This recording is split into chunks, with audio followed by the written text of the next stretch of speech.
Online courses are dead and you should.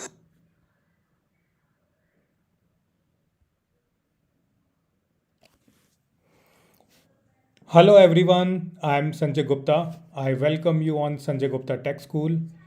So, I hope you are doing great. And yesterday we started Apex programming sessions. So, today also we are going to learn the same topic. So, before starting the topic, I just want to welcome you in this session. And I hope you liked yesterday's session. So, with the same energy, I will be delivering today's session. And I'm going to revise few topics, those we discussed yesterday. So, very warm welcome to everyone, those who have joined the session. And welcome to those as well who are following the sessions through recordings. So I appreciate live audience as well as those who are following the recorded videos, and appreciate the efforts of those who are doing regular practice. Okay, so with this note, so once again, welcome to everybody. And today's topic that we are going to discuss. So today we will be discussing two things. First, we'll be discussing about object-oriented programming concepts, OOPS concepts, and then we'll discuss data types. So I won't be covering all the data types together. We'll see primitive data type today. So we will be understanding the theoretical concept as well as we'll be understanding the like how practically we can implement those. Okay, so I'm just starting with today's session. So this is day 33 of this Salesforce Learning Bootcamp. And I think with this speed, if we go, so soon we'll be touching 100 days mark, right? As I'm going to cover all the topics. Okay, so those who don't know about me, so this slide is for you. If you joined today, so you can just go through with this slide and you can know about me. So I have both education and IT industry experience, and because of that, when I learned Salesforce completely, so I just applied my teaching methodology and started creation of content. And this year I decided to go live and interact with people and make them learn Salesforce in easy way. Right. So now moving forward, so we are following all these virtual learning best practices. So I can see Telegram group is like having more than 1000 people, and lots of learners are discussing doubts. So that is great. If you have not joined that group, please do, and you can also discuss your queries there. And if you miss any sessions, so recordings are available, and try to do all the practice so that you can just understand the core concepts properly. So this slide is very important, and I just love the word consistency. So you can see from last 2 months I am consistent. Every week I am doing the session, different topics I am covering. So I just expect consistency from you as well. So if you will be consistent throughout the boot camp, if you will be doing all the practice regularly, so I bet you will be able to learn all the things related to Salesforce, and you will be able to prepare yourself for interviews, jobs, right? So whenever there will be any opportunity, so you will be having enough confidence, because we are doing two-way practice. We are doing practice through daily exercises, and we are doing a project as well, right? So this is important for everybody. And as you know, like our sessions are divided into two parts. So I'm doing sessions in two ways. Like first I am going to explain all the concept, and then I'm going to uh, give you demo, and at last we are doing all the Q and A's. So I just shared the Telegram group link in the chat so that you can just join that, and if you have any doubt, you can discuss. Going forward, so this is Salesforce Development Bootcamp Timeline. So we are in week 9. So week 10, week 11 are also dedicated for Apex programming. So do follow all the sessions so that you can strengthen your skills on Apex programming. And just follow all the social media platform, because I am sharing all the knowledge everywhere, and all the notifications if you want, session reminders if you want. So you can follow my this Sanjay Gupta Tech School on YouTube, LinkedIn, Instagram, and Telegram. Right. So I think nowadays folks are using these apps frequently. So that's why I'm sharing all the reminders there so that you don't miss any session. Okay, so I think Vasu, with this link, if you join, so there are two groups. One is broadcast and one is like conversation group. So you can join both. So the link which I shared right now, it is for conversation. There is another which is for broadcast, where you can just read the messages. You cannot send any message. So just search Sanjay Gupta Tech School. You will see like two groups there. One is for conversation and one is for broadcasting, where you are just a member to read the information. Okay, so I hope lots of people are waiting for upcoming bootcamp. So in next month, I will be launching bootcamp number 2 that will be related to cybersecurity. So in Salesforce, we have cybersecurity as a job profile. So that cybersecurity bootcamp will help you to have a role in Salesforce ecosystem as a cybersecurity expert. And cybersecurity is related to other ecosystems as well. So that will be common for all, and like you can just go through and try to learn those skills as well. And that will be happening on different time, so that you can attend both the sessions, right? And at max, I will try to have 2 sessions in a day, like one for Salesforce and one for any other technology, so that you can focus on both. So with this note, I am just starting today's session. So you can see, first of all, we are going to discuss about object-oriented programming concepts, right? So yesterday also we discussed about class. Class is also related to object. So we have this object-oriented approach that is more around classes. So basically, if we talk about, so if in interview someone asks what is object, so your answer will be, an object is a real world entity, right? An object is a real world entity. Basis on that, you implement the solution. So yesterday I gave you an example, like if we have a rectangle, so rectangle is an object which can be having some attributes, some behaviors. So that rectangle is a real world problem that we need to implement, right? So we will be discussing class again in today's session, but prior to that, we have 3 core concepts. Those are related to object oriented programming. Okay, so I will try to explain these concepts with the help of real world example.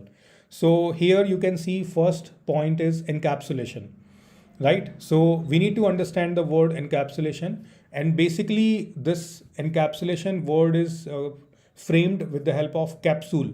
So you might have used capsule as a medicine, right? So capsule basically has a plastic cover, and in that plastic cover we have medicine. So that plastic cover is basically working as a capsule, and inside that we have medicine. So that plastic cover is protecting our medicine, right, which is inside it. So that whole process is basically known as encapsulation. So in programming, encapsulation is implemented with the help of class, right? So in class, what we do, we implement some variables, we implement some methods together. So basically class is a collection of variables and methods. So class basically is an example of encapsulation, right? So encapsulation means collection. So it is available everywhere. So if you are using your mobile phone, so mobile phone body is your protection, and inside that you have different parts. Okay, so those parts are collected through that body, right? So that body is encapsulating all the other parts, so that you can protect them from outside environment, right? So if I take you to this developer console, so here you can see, if we pick this example, so here we have this class rectangle with constructor, and here we have some variables, we have constructor, then we have method 1, we have method 2. So all these things, variable, constructor and methods, these are part of a class. So class is basically containing all these as a member. So here class is working as a capsule, right? So that's why this is encapsulation. Okay, so example of encapsulation is your class, which is containing all the things inside it. Now, second is abstraction, right? So abstraction basically hides the process and focus on what to do. So once you implement your class, and if you go here on anonymous window, so on anonymous window, what we do, we just call the method. On anonymous window, what we do, we just call the method. So while calling the method, so for example, we have two developers. Developer 1 implemented the class and developer 2 is calling the methods of that class. So developer 2 only know the name of class and the name of the methods. Developer 2 doesn't know the actual implementation of the methods. Still, developer 2 will be able to call those methods without knowing the exact detail, right? So in real world also abstraction exists. How? So abstraction means hiding the process, and we need to focus on what to do, right? So for example, if you use any device, so you don't know how actually it works. So if I take example of internet, so if you are using internet, so you don't need to know how actually internet works. You are just using internet for your day-to-day activities. So that is basically abstraction. Okay, so if you are focusing on what to do instead of how that is happening, so that process is known as abstraction.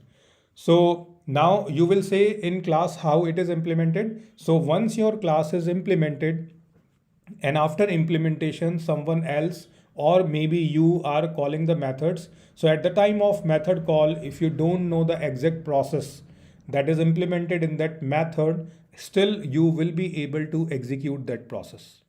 Okay, so in real life, everywhere abstraction is available. So if you go to ATM machine, you withdraw amount, so you don't know the process, how money is withdrawn.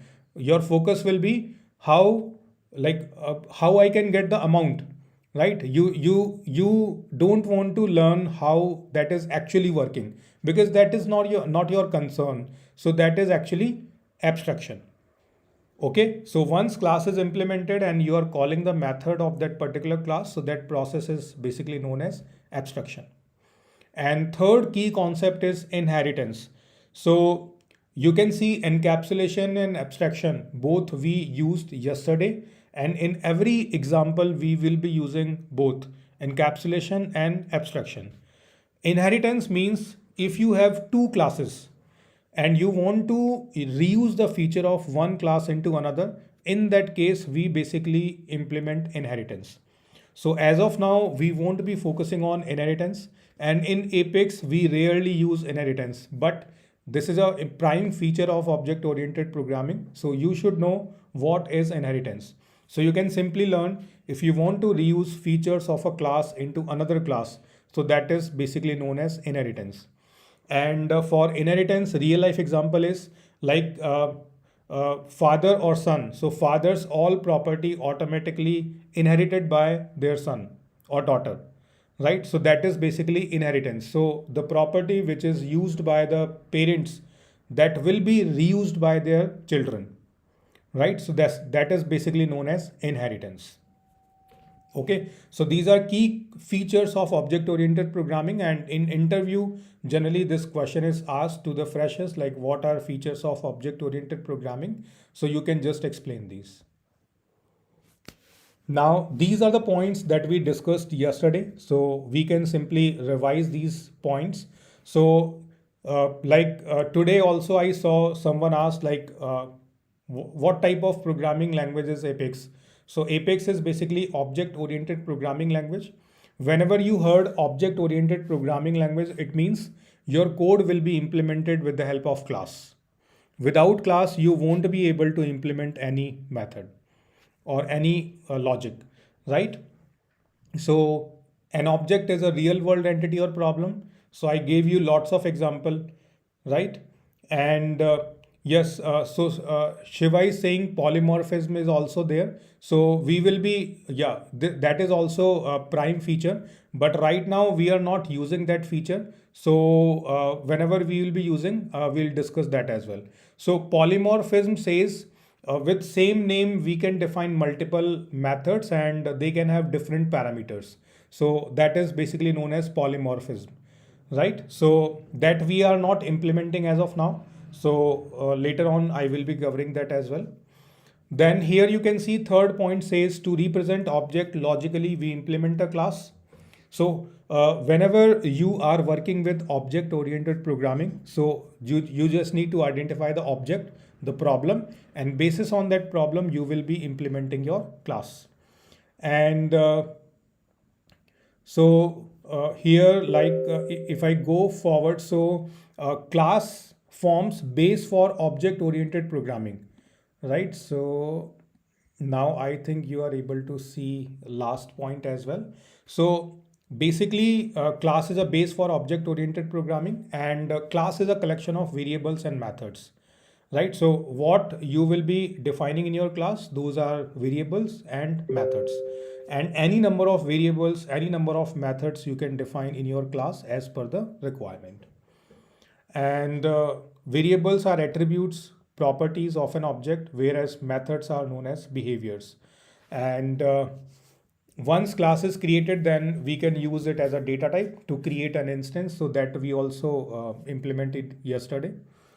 And I can see Ajit is saying overloading, overriding. So these are basically not preferably used as of now. So whenever we will be using any of these features, so I will be explaining. Okay. So some of the object oriented programming features we don't use here. So if we go further, and before moving further, I just want to thank Pawan. He just shared 50 rupees with me. So thank you for your small donation. And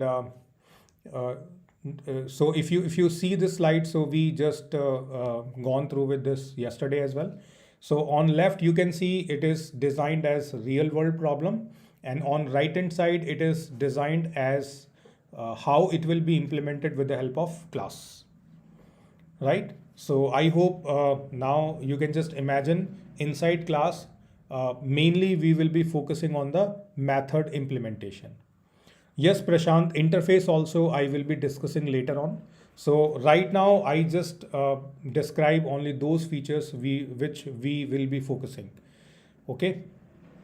So interface will be coming later on. So yesterday we implemented classes, but I didn't explain you how we can pass parameters. So that we'll be discussing today. Then this way we created instance. So here class name is working as a data type. Through that we can create instance. So this is the example that we used. And I also explained two different ways to implement methods. One is static and another one is non-static. Okay, so this I gave you as an assignment yesterday. So I'm going to explain this with the proper implementation, so that whatever you have implemented, you can compare whether you have implemented it correctly or not. So we need to calculate area and perimeter of square. So our object is basically square, and we need to focus on two entities, area and perimeter. And first of all, we need to implement it as non-static method. Okay, so I'm going to implement it. So clicking on file. So first of all, I'm refreshing it so that I can make sure it is fresh session. So I'm clicking on file, new Apex class, and then here file name is square. So square class will be created. Okay, inside this class I can define two methods. So I am writing public void area, and here I need to specify a, and here I'm putting value as 5. Then I need to create, so instead of integer I'm using decimal, and one more variable I need, that is area. Then area equals to a into a, right? So area of square is basically a square, so that I implemented here. Now if I want to show this as a result, so here I'm using it like this. Okay, so whatever I wrote in single quotes will be displayed as is. Then for variable and this text separation, I'm using plus sign. So this is a non-static method. Now I'm just copying and pasting it so that I can simply modify this. So here I'm writing perimeter and formula is 4 into A. So this way quickly I implemented this method as well. Okay, so here you can see we have a class and this class is having two methods, right? So we have total two methods. So this is our method number 1 and this is our method number 2, right? Okay, so in Apex we cannot use int. In place of int you will be using integer. So integer, decimal, these are basically predefined classes that we are using here, and these are actually data type. So decimal is data type here that we will be discussing later on as well. Like this is part of primitive data type. So I think with this way you are able to understand how we can create methods and how we can write the business logic inside the method. Okay, now I'm just saving this code. I'm pressing Ctrl plus E so that this window is available. And now here I'm going to execute the code. Okay, so I'm just removing all the code which was implemented here. I'm going to create new statement. So square S equals to new square and then S equals to area and S equals to perimeter. So this way these two methods I called. So these are basically method calls. And at this line we are creating instance of class, right? And here this class name square is a data type. So remember, whenever you implement a class, so name of class works as a data type. Okay. So here, like I declared this decimal a equals to 5 and area. So in the same line, I declared two variables. One is a and another one is area. You can see here comma is available for separation. And a is having 5, but area is having nothing. Area will be having value through this a into a. So this way actually it is working. Okay, so why this is non-static? Because I have not used static keyword. If we use static keyword, so method will become static. Otherwise, method will be non-static. Right? So I hope all the basics I cleared. Now here we have a checkbox open log and execute and execute highlighted. So here we have only 3 lines. So we can execute them all. I am just clicking on execute statement and this time this checkbox is checked. So logs will be opened automatically. In next run, I will uncheck it and will show you how you can open log manually. So I'm just clicking on execute. So here you can see logs are opened automatically. And if you click on this debug only, so through this debug only, you will be able to see the results. So here we are seeing line number 7 and 14. So on if you go to the code, so on line number 7 and 14 system.debug is available. That's why here it is showing it like this way.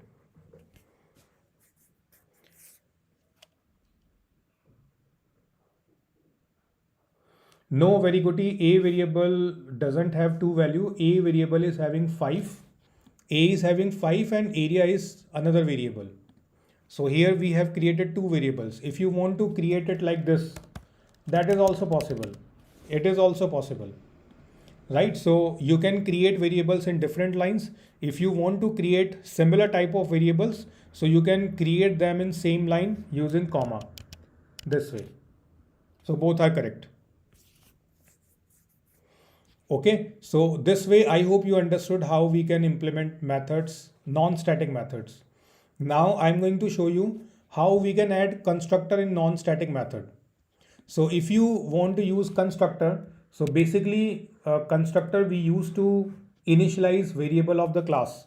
So now decimal a I am declaring here and I am removing it from here, right? So this decimal a I declared outside the method. So if you create any variable here, so this variable can be accessed by any method of that particular class, right? Now, if you want to fill a value into this variable, so you can create two types of constructor. One is default. So first I'm going to create a default constructor. So in default constructor, like constructor name will be same as class. And here you can write a equals to 5. So this is our default constructor. Okay, so this is our default constructor which is initializing a as 5. Now if you calculate area, so here a will be used as 5. If you calculate perimeter, so automatically that same a will be having value as 5. Okay. Someone is asking what is void. So void is a return type. So here I'm writing void is a return type, and if we don't want to return a value to another method, then we write void. So basically what we can do whenever we are implementing more than one methods, so from one method we can pass value to another method, right? So if you don't want to pass value from one method to another method, so in that case you will be using void. So void is basically known as return type, like what this method can return to any other method. So if you don't want to return any value, so you will be using void. Yes, Akula, instead of area, we can use variable b as well. So, but I would say variable name should be significant. You cannot use any variable name, so it should be significant. So yeah, yes, Siva. So here, this decimal a, this variable we are declaring as a class level. Okay, so it is declared as a class level. That's why it is accessible in each method. We can declare variable in method itself like we did earlier. So in that case, that variable will be limited to that particular method. Right? So I think this is clear now. Through constructor, we are implementing this. Now, if I execute this, so this process will be same.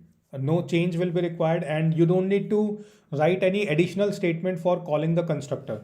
So whenever you create instance of the class, so here constructor will be called automatically, right? So whenever you create instance of the class, so at that line your constructor will be called automatically. You don't need to write any additional statement. So now we need to execute all the lines. So I am unchecking this checkbox and clicking on execute. So this time you can see logs are not opened. So just click on this small icon. It will open this, and here you need to click on first tab, that is logs. And here you can see two logs are available because we executed code twice. So first log we already viewed. Second log you can see it is unread. So you can just double click on it. So this log will be opened, and here if you click on debug only, so you will be able to see the results. Now system.debug is available at line number 14 and 20. If we go to code, so you can see line number 14 and 20 both are having this debug. So same result is available here as well. Okay, so this way I showed you how we can implement default constructor. So few folks are asking what is the use of constructor. So basically constructor is initializing this class level variable. So through constructor, we can set this value, and this variable we can use throughout the class in any method. And if you are not getting it clearly, so don't worry, we won't be using constructor like more. We will be implementing non-static method where we won't be preferring constructor. But you should know what is constructor. That's why I'm just explaining it, because it is part of object-oriented programming approach. Now, in place of this, I'm going to convert it into parameterize. So I'm making it parameterized constructor. So right now, what will happen if we create any default constructor?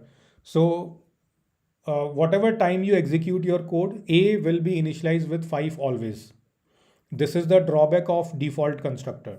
Now, every time whenever you want to create instance, so for example, I'm going to create one more instance. If I paste it, here I'm creating S1 and I'm calling methods like this. So we created one instance as S and we created another instance as S1. So now if we execute this whole code, so 2 instances will be created and both the instances will be having A as 5. Right? So this is the issue. Now if you want different values inside A, so here what you can do, you can create a decimal and you can just receive a value into val variable and you can assign it. So this val is a variable name. It can be anything, right? And this val you can assign into this. Now here one more thing is you may ask, can we use A here as well like this? I saw in Telegram few folks were discussing about this.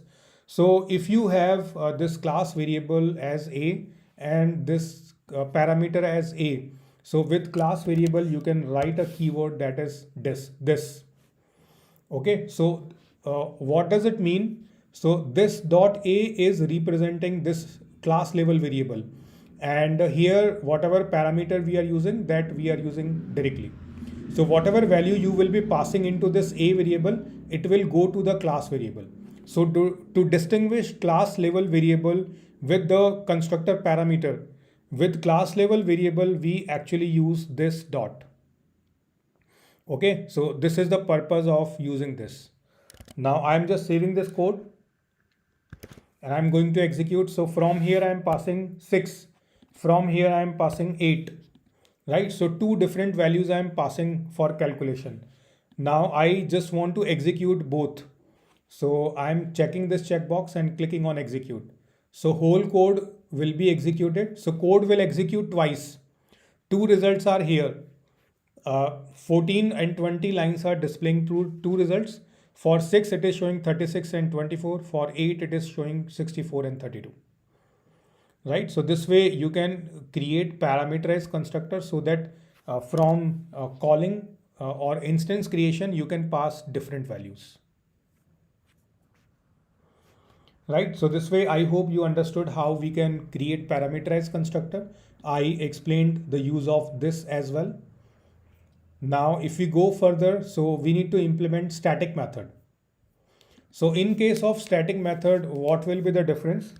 In case of static method, you don't need to write this statement for instance creation. You can directly call the methods with the name of class, right? So now I'm going to remove all these. So here I'm going to use static.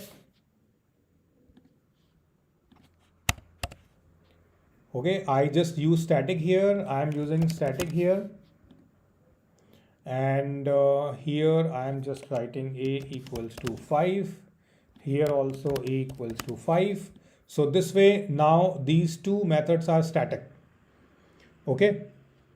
So if you create any method with this static keyword, so it becomes static method. Logic will be same. Logic will be same. And in case of static method, whatever variables you need for calculation, you need to declare them here only directly. Okay. And do the calculation, display the result. Similarly, second method, it is also static. Now what you need to do, from here how it will be called. So just write name of class and then method, area, then square and method perimeter. Right, so this way these two statements are available. With the name of class we are calling the method, and this time I am clicking on execute highlighted. No, okay, so there is some catch. Okay, so why it is showing error? So here see carefully, I didn't save this class, that's why it is showing this asterisk. So if this asterisk is available, it means you didn't save your class. So I'm going to save this class, so closing it, pressing Ctrl S, now it is saved. Again I am going here, so these two lines are already selected, clicking on execute highlighted, these are executed, and log is opened. I am just clicking on debug only, and here you can see the result, 25 and 20, line number 8 and 14. Okay, so line number 8 is having system.debug and line number 14 is having system.debug. So this is the approach that we will be using in most of the classes. So always we will be implementing static methods, right? So if you are struggling with constructors, so no need to worry. In few of the classes you need to use constructor. In 90 to 95% classes you will be implementing methods like this. Because we won't be creating instance, we will be calling methods directly with the name of class, right? So in trigger, like later on we will be working with trigger. So in trigger also we will be doing same. We'll be creating all the methods as static and we'll be calling them directly with the name of class. Okay, so I can see there are some questions, so maybe I will be picking them later on because it will like discontinue the rhythm of the session. So I'm just completing all these together. So I just explained static. Static, I think straightforward. So non-static methods, if you write with static keyword, becomes static method, and static methods you can call directly with the name of class. No need to create instance. Now, last is we can call static method and we can pass parameters as well. How? So here I am writing decimal and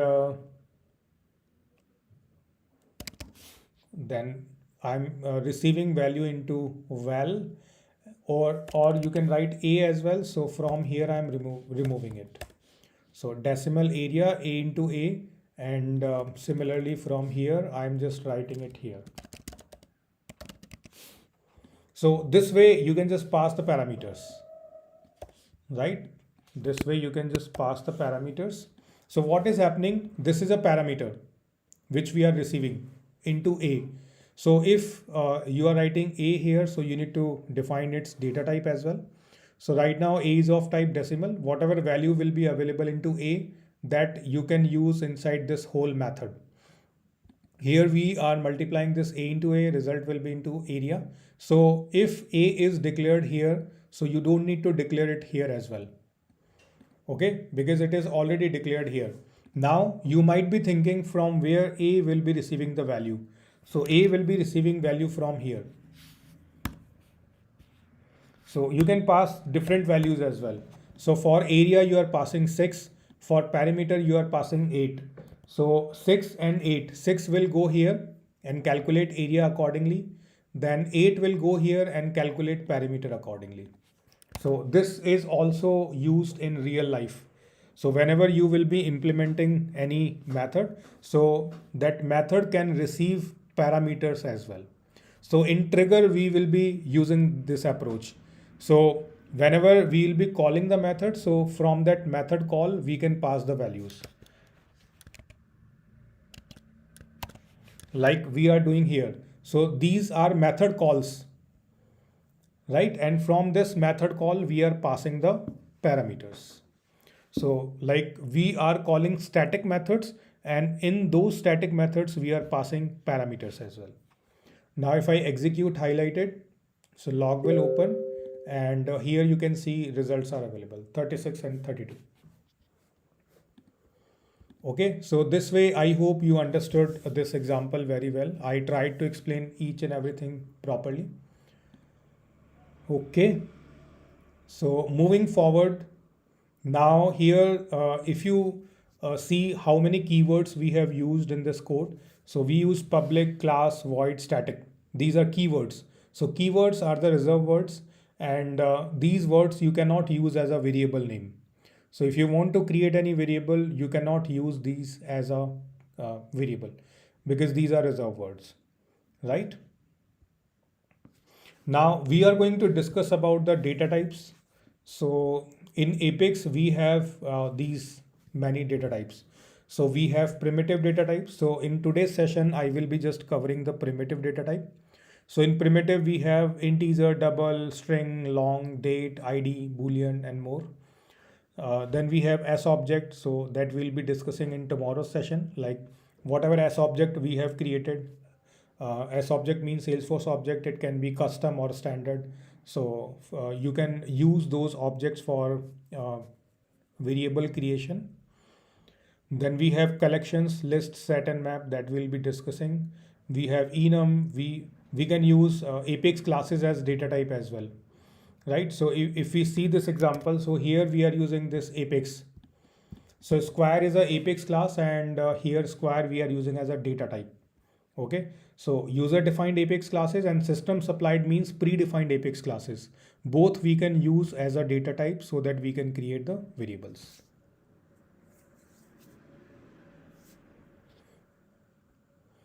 Okay, so someone is asking in static parameter, we have not used constructor, but how can we call? So whenever you will be creating static methods, so constructor won't be required because in case of static, you are not creating any instance.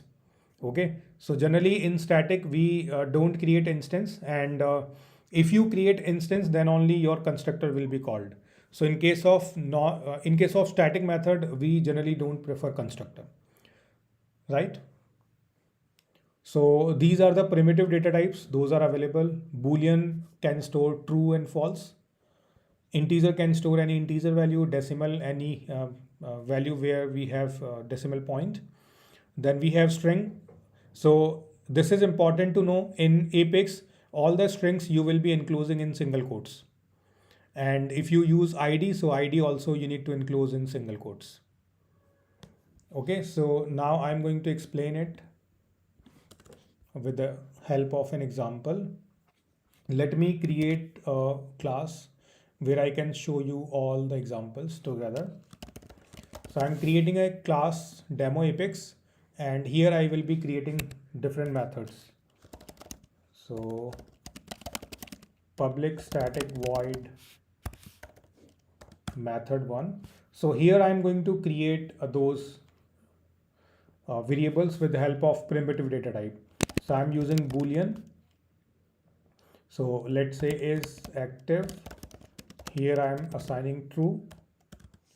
Okay, and now if you want to display its value or you want to apply any operation, so value of is active equals to then plus then is active. So this way you can display.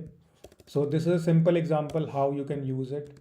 Then if you want to use a string, so public static void then method 2, and here I'm writing string. So here let's say I'm writing my name Sanjay. So I'm creating two strings, f name and comma l name. So here I'm writing Gupta. So this way two strings are available, right? F name and l name, and both are having more than one characters, but these are enclosed in single quotes. Now if you want to display them together, how you will be writing? So system.debug. So here I am writing name equals to, right? So here plus then f name, then plus or space, then plus l name. Okay, so what will happen? This name equals to will display as is. Then after this equals to, there is a space. Then first name will display. Then a little bit space, one space, and then last name. So if you are using variables, so there is no need of single quotes. If you are using any text, then it should be enclosed in double quotes. And for separation, you will be using plus sign. Okay, so I'm just saving this code. and we'll be executing it. Both the methods are static. So what I can do, I can just call these methods through class name. So demo apex dot method 1, demo apex dot method 2, and I can call them. Execute highlighted, so logs are opening. If I click on this debug only, so here I will see the result. So value of is active, true. The name equals to Sanjay, and then you can see here we have some space and then Gupta. So this way result will be displayed. Okay, so these are primitive data types that you can use. Now, if you want to show ID of particular record, so you can create one more method, method 3. So why I am creating separate methods, so that you can understand the implementation approach of method. So as much methods we will be defining, you will be getting familiar with these. So here I'm going to create ID. So ACC ID equals to ID, we need to enclose in single quotes. And like how we can identify ID of particular record. So just open a record. Here we are on this account record. If you go to this URL, so here will be the ID. Just copy it and you can paste it. This way, if you want to store ID into Apex, so you can just use this ID variable. But we never hard code ID in the code, so that is not as per best practice. But in any code, if you want to store any ID, hard coded ID, so this way you can. So we are just discussing this primitive data type. Later on, we'll be we won't be assigning these IDs directly. We'll be receiving those ID through different approaches. Okay, now if you want to display it on inside the log, so you can, so ID equals to and then plus ACC ID. This way you can display. I'm just saving it and I'm going to run it. So we have one more method. So I'm going to run these together and clicking on execute highlighted. So all these will be executed and you will see the results. Right? So through this way, we just tested all the data types. Integer and decimal we already used in previous examples, so I think you are already familiar with these. So if we go further, so here we have another example. So here we need to create a class where we need to perform these 4 operations on 2 numbers: addition, subtraction, multiplication, and division. And we need to implement this through static methods. And like few or you can say 2 you can define static and 2 you can define static, but they will be receiving parameter from method call. Okay, so now I'm going to implement the solution for this requirement. So you can just go through again. We'll be creating a class to perform following operations on 2 numbers: addition, subtraction, multiplication, and division. So it means there will be total 4 methods. Right? So here I am going to create new class.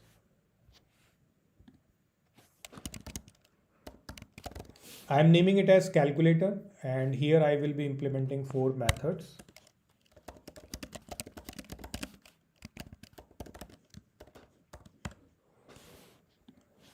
Okay. So here you can see one more thing you need to remember, and I don't know if you are focusing or not. So see the naming convention. If I focus you on this, so here I am using proper naming convention. So whenever you create any class, and if that class name is having multiple words or one word, so each word's first letter should be capital. So here rectangle R is capital, static S is capital, and demo D is capital. So this should be the naming convention for all the class names, right? And for method, like if you have multiple words, so let's say area of rectangle. So this way you will be writing. There are 3 words. So first word will be totally small. Second word onwards, first letter of each word should be capital. This is known as camel case notation. Similar to this variable, whenever you are creating variable, so you will be applying this approach. So you can see here I created a variable ACC ID. So ACC is in small, but ID I is capital, right? So let's say I'm creating a variable first name. So it should be like this. Last name, it should be like this.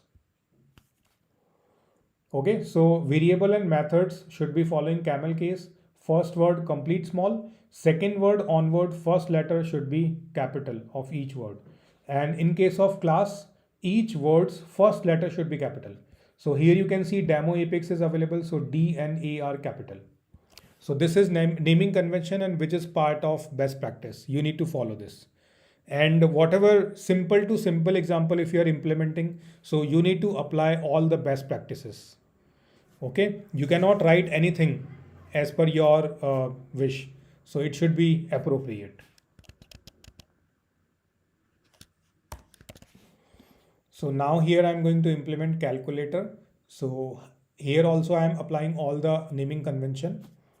Now two methods I will be defining where variable I will be creating, and in two methods I will be receiving values from method call. So here I am creating integer variable 1 equals to 5, variable 2 equals to 10. Right, I need to calculate sum. So here I am creating one more variable, that is sum. Now sum equals to variable 1 plus variable 2. And if you want to display it on the UI, so sum equals to, or you can say addition equals to, then here variable name is sum. You can display it like this. Okay, so this is our first method that I implemented. Now what you can do, simply copy and paste it. And you can create subtraction. And here you can write minus. And here subtraction, variable names you need to modify. Okay, so here you can see in this line I just created three variables, var1, var2 and sum. Here also var1, var2 and sub. So this way in single line you can create any number of variables if data type is same. Right, so this way two methods are created. Now I am going to create one more method. In this method, like it will be multiplication. In this method, variables values I am not going to define here. Instead, I am going to write them here. Integer variable 1, integer variable 2, and it will be multiplication, and here I am going to apply multiply and multiplication. Okay, so these two methods having their own variables and values. This method will be receiving value when we will be calling this method, right? And similar to this, I'm going to create one more method. So it will be for division. And here I'm writing div, divide, div, division, div. So this way I am just showing you the implementation in such a way so that these two methods won't be receiving any value and calculation will be done. And these two methods will be receiving values and calculations will be done. Okay. And you can do vice versa as well. And with these two methods also you can receive values from method call. Right. So don't think for two methods this rule will be same, and remaining two methods this rule will be same. For demonstration purpose I did this, but in real time you can apply any approach, whatever is the required. Okay, so this way these four methods are implemented. Now moving here, and I'm going to call them. So I'm just erasing it. So calculator dot addition. This way you will be calling first method, then calculator dot subtraction, then calculator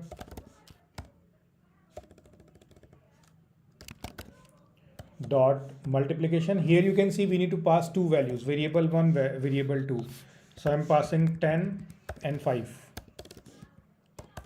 Then calculator dot division. Here also we need to pass two values, so I'm passing 20 and 10. Okay, so two methods we need to pass the parameters. These are parameter values, and two methods we are calling directly without passing any parameter. Okay, so this will depend on your requirement, which is suitable as per the logic. Okay, generally we prefer passing parameter, and sometimes we don't need to pass parameter, so we can leave them blank as well. So I'm just clicking on execute. So all four methods will be executed, and here in the debug, you can see the result. So addition is 15 because 10 plus 5. So 15 is displayed. Subtraction 5 minus 10, so it is minus 5. Multiplication 50 because we passed 10, 5. And division will be 2 because we passed 20 and 10. So this way these calculations are available. Okay, so I hope you understood the implementation, and you can also implement this in your like developer console so that you can understand.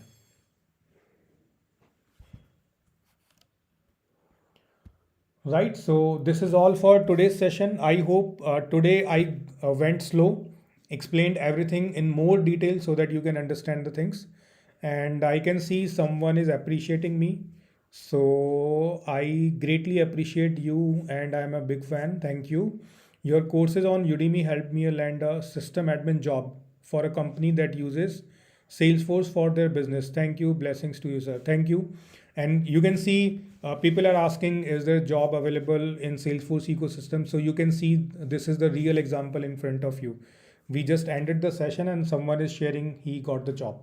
So many congratulations. And this I think motivates to other people. And these days you are experiencing recession. So recession is the best time to learn new things, right?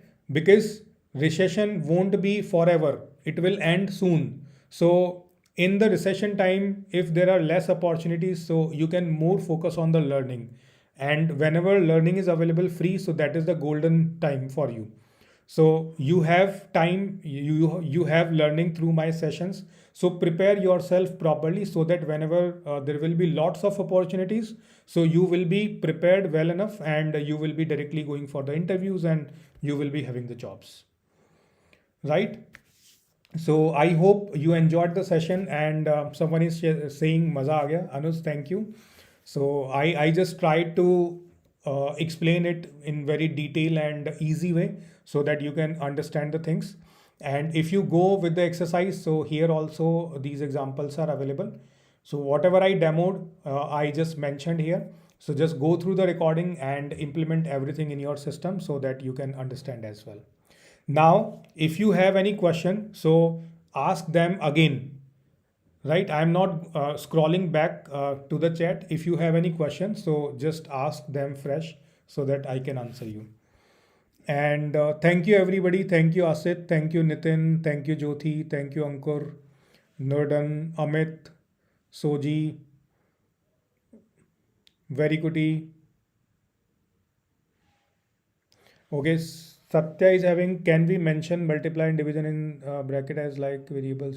Yes, yes, Satya, we can do. So whenever you will be practicing, so you can try these different approaches. Thank you, Deepak. Thank you, SM. Thank you, Rituraj. Thank you, Sashi. Thank you, Vishal. Yes, Jyoti, you can continue. All the sessions are free of cost. You don't need to take permission of anyone.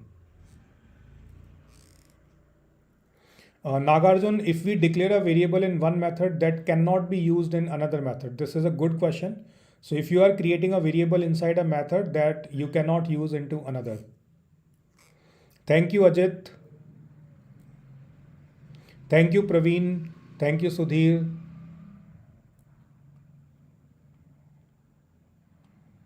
So Saida, basically constructor we use to initialize class level variable. So if you have class level variable, then you can use constructor. But generally we will be having method level variable. Method level variable means we will be creating variable inside the method. So these three variables are method level variable. So in this case, you can convert your method into static, and static methods we can call directly without creation of instance this way. So generally we will be preferring this approach. And whenever we are learning Apex, so this will be a confusion like how actually this method will be called in real time. So after 3 weeks, when we'll be starting trigger, so in trigger you will be understanding the uses of this, like how actually we are calling Apex methods into trigger. So right now, just focus like all the methods you will be defining in form of static, and this is the way you will be calling them into anonymous window and you will be executing. And there was one more question yesterday, like what is the use of this anonymous window? So right now we are using anonymous window to run our Apex classes. And if you want to run your Apex code here directly, so that is also possible. But the problem is whatever code you write here, that you cannot save permanently.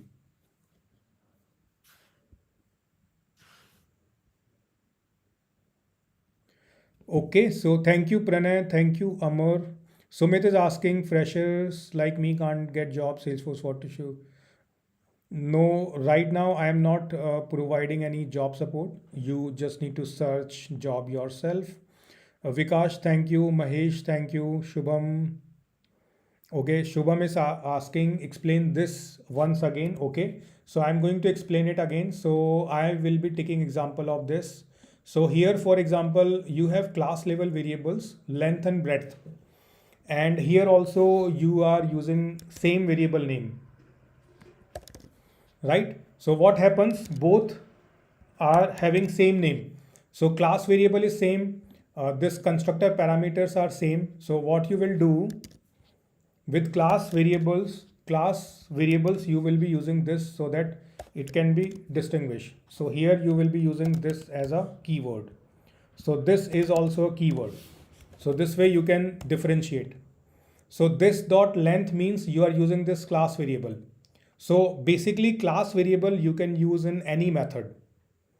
And this is constructor variable or parameter that you are using here. Okay, so in case of constructor, generally we prefer this keyword. Otherwise, if you are using any method as static, so in that case we don't prefer it. Thank you SK, thank you Revati, thank you Hassan. Omkar, so Apex trigger we will be understanding. So right now we are understanding Apex only. So when we'll be understanding trigger, so trigger is basically used to call the Apex method, right? So whenever you will be creating the record, you will be updating the record, you will be deleting the record. So in that case, like in flow, we created record triggered flow. So similarly through code, you will be triggering the Apex methods. So that we'll be learning later in the bootcamp. Yes, SM, mostly we will be passing parameters runtime. Thank you, Arjun. Thank you, Kirti. Thank you, Sanjeev.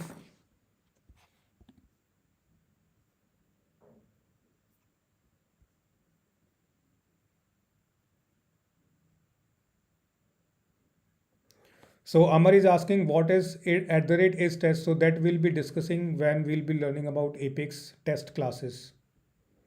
Anti bro is asking, can we use static variable? We can, but very less. Yes, we can write data type directly in class, and we are writing here as well. So we are writing data type directly in class and we are creating variables. This is also possible.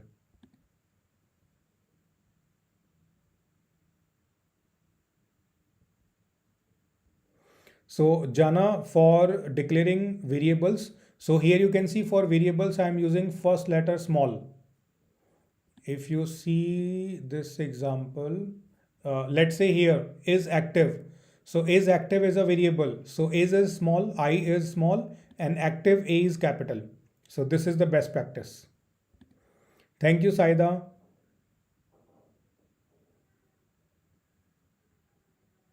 So Verikut is asking, if I declare the variable at class level, if it is private variable, can I declare that variable in another method?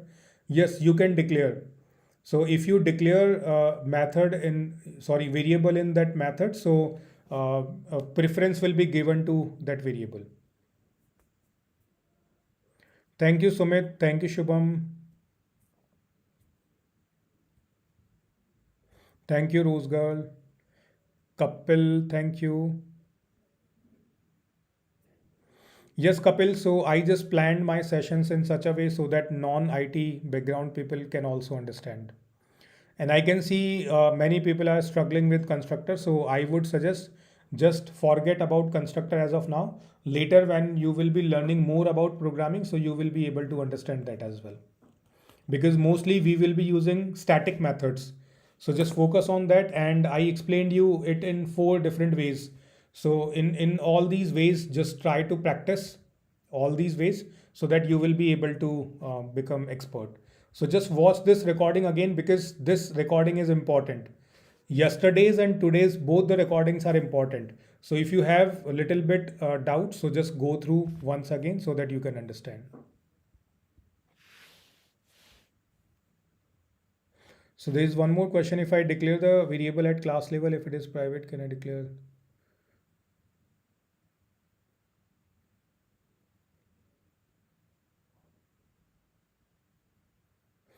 No.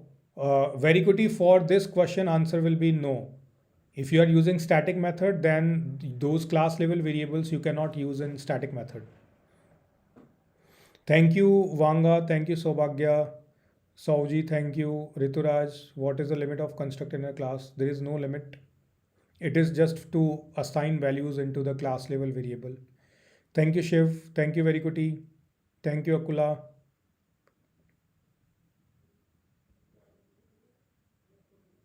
So if variables are declared as private, so you can, because these are class variables. In a class, if you declare variable as private, let's say here I write private. Okay, so these are private to this class. So here in any method you can access them because they are local to class. Okay, so this can be done. Shivani, it is basically compiled. Apex code is compiled and then we actually execute it. So whenever you save, it is compiled automatically. There is no other step. So just write your code and save it. It will be compiled automatically. Thank you, Dharini. So Sachin, list, set and map we will be discussing on Thursday. Shrikant, I just explained void is a return type here. So right now we are not using it directly. It is available, but we are not focusing on this much. So later in examples, I will be explaining it more clearly. So right now you can just understand. For example, if we have more than one methods, so from one method you can pass data to another method, right? So if you are passing data to uh, different methods, so what will happen? Your data can travel between methods. So if you are passing value of one method into another, so in that case, what will happen? You will be using particular return type, but if you are not returning any value to particular method, so in that case you will be using void as a return type. Okay, so right now we are not returning any value, so that's why return type is void. Okay, so few things you just need to remember. Few things you just need to remember because I can't explain each and everything in the beginning itself because some feature will be understood later in the sessions when actually we will be implementing those functionalities. Thank you, Sonu. Thank you, Anjali. Anjali saying, I really appreciate your efforts. As today is my first day to this session, I don't understand about few things, but still it was an amazing. Thank you. So Anjali, you can go through yesterday's session. Recording is available in the Excel sheet and session tracker link you can find from the description of this video. So if you want to really follow the bootcamp, so just follow all the sessions. Thank you, Satya, for donating some amount. I will surely buy coffee this weekend. Thank you. Yes, Sauji, if you see the session tracker, so in session tracker, there are interview questions are available. If you go here, so you can see interview question answers link is available. This is a YouTube video playlist. Here, all the interview related questions are available. So I hope you are having link of this sheet. If you don't have, so I can just share it with you right away. So this sheet is important where everything is available. Okay, so Anjali, I just shared the link. You can also use this link so that you can follow all the session.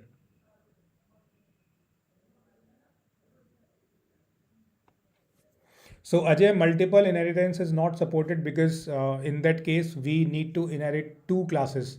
So that is not supported because of ambiguity. So Sudhir, if we are writing static method, then we are supposing we will not be creating instance. And if we are not creating instance, then there is no need of writing constructor.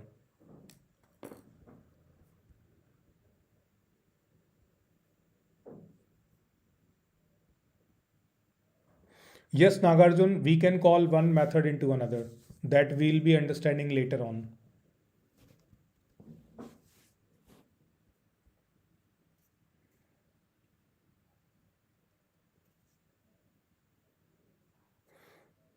So Jenna, for data type, first letter should be capital because data types are actually classes. Integer, decimal, boolean, all these are classes, and for class, first letter is capital. Okay, Anjali. Yes, all the links are available in the description of the video. So please follow everything so that you can just understand the things well.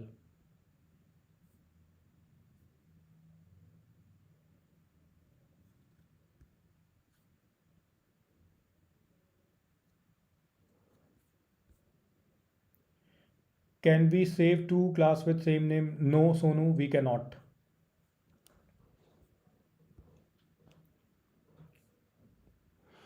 Okay, so I think I just answered each and every question. So still, if you have any questions, so just ask in the comment section of the video. Otherwise, just join the Telegram group and discuss. Varun, admin knowledge is required.